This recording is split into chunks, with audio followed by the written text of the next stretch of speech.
The Lion King. The circle continues. Mufasa and Sarabi were proud parents.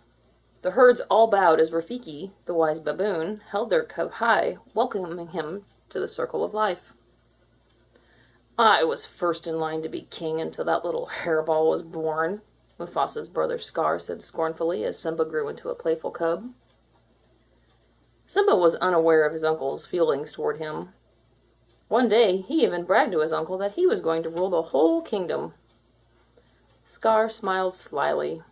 He asked if Simba knew about the shadowy place.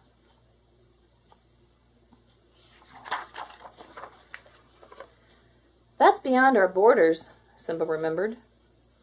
Scar knew that an elephant graveyard, home to hyenas, would be the perfect trap for his unwanted nephew. Only the bravest lions go there, Scar told him. And remember, it's our little secret. Simba was excited. I'm brave, he thought.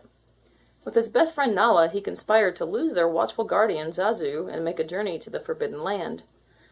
I just can't wait to be king, Simba sang happily as they approached the elephant graveyard.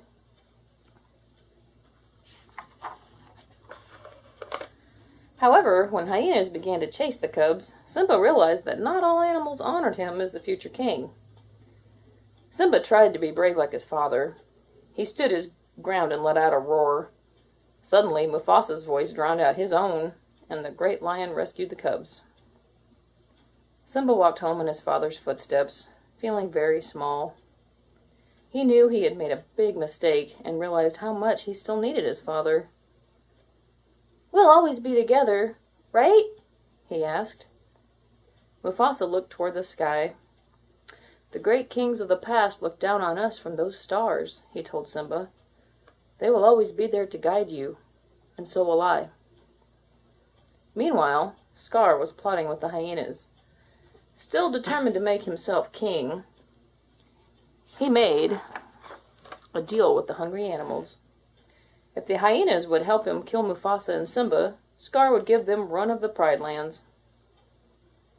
Fortunately, Scar's plan was not completely successful. Although Mufasa was killed, Simba escaped from the hyenas by running through a forest of thorns. Hurt and exhausted, the young lion cub was rescued by a warthog named Pumbaa and a meerkat named Timon. The two friends helped Simba forget his troubles in their jungle home. Hakuna Matata, they sang. It means no worries. Soon, Simba adopted their carefree philosophy and put his past behind him. Learning to eat bugs, swim the river, and play all day, the young cub grew into a strong lion. One day, Nala came to hunt in the jungle. When Simba heard Pumbaa call for help, he charged the lioness. Quickly, she flipped him on his back the way she had when they were wrestled as cubs. Nala? He asked in surprise. Simba! She exclaimed. You're alive! That means you're the king! As they walked in the moonlight, Simba felt confused. Seeing Nala again brought great joy, but also painful memories. Simba felt guilty for his father's death, and Nala could tell that he was troubled. They stopped to drink at a pond and gazed at each other thoughtfully. Not ready to answer difficult questions, Simba pulled the beautiful lioness playfully into the water and then chased her down the hill. Still, he would not return to Pride Rock. Nala tried to tell him that Scar and the hyenas had destroyed everything. There's no food, no water. Simba, if you don't do something soon, everyone will starve. In frustration, Simba ran away. I can't go back, he thought. Then Simba heard a strange sound. Old Rafiki appeared. Who are you? Simba asked. The wise baboon led him to a pool. The question is, who are you? As Simba saw his reflection in the water, the lion saw how much he resembled Mufasa. He lives in you, cried Rafiki. When the wind changed, Mufasa's image appeared among the stars. Remember who you are, he told Simba. You are my son, and the one true king.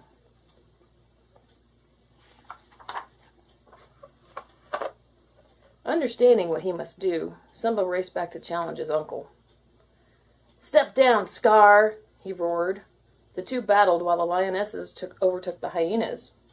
Using the trick that Nala had taught him, Simba flipped the evil lion over a cliff. Then, with a great roar, he reclaimed the land. Nala and the lionesses echoed his call. From that time on, Simba ruled the Pride Lands justly, respecting all creatures that returned to the kingdom. In turn, the animals honored the Lion King and came to pay homage to his new daughter, Kiara.